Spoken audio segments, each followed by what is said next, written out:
Hi, I'm Julie Williams, and today I'm going to be reading Story 1. It is titled According to Plan.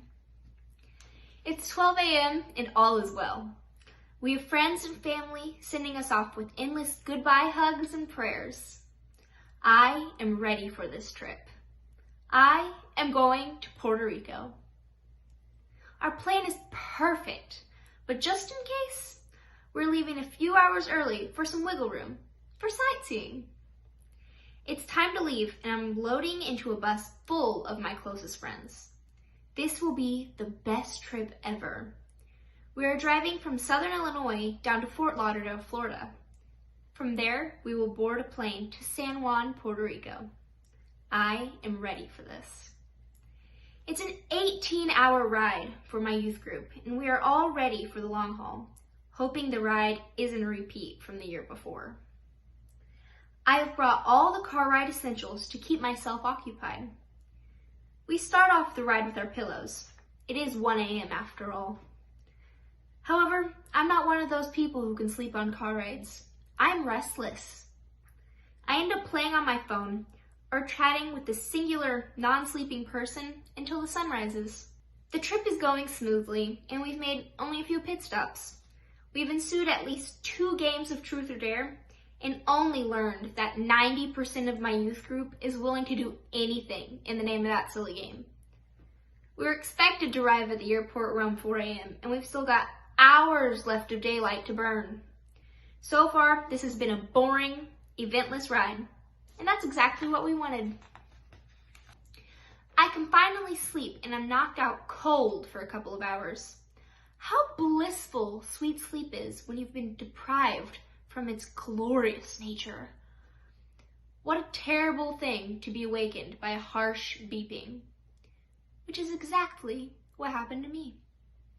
Drowsily, I awoke to my friends looking equally as confused as I.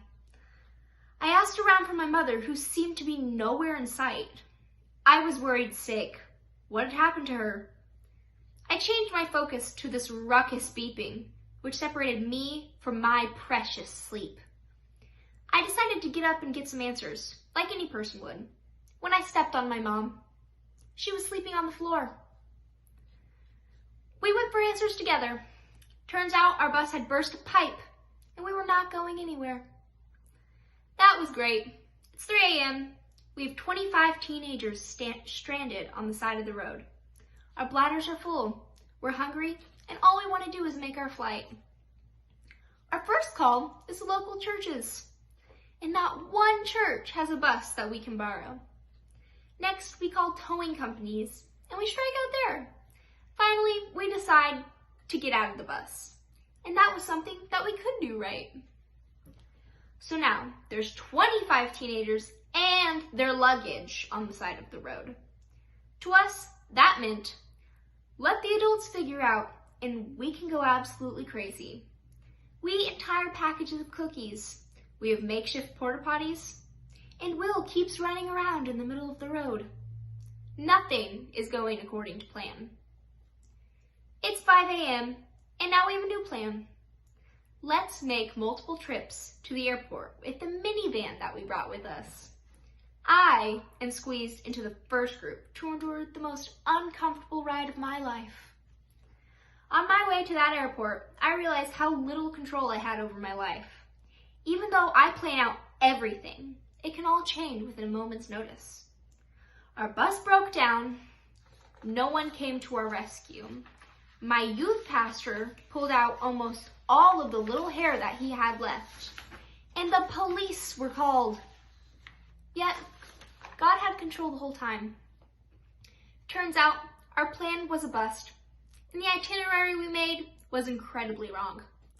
Luckily, we had given ourselves the much-needed few hours of wiggle room. That day, we learned not to worry about what only God can control, even though we learned the hard way.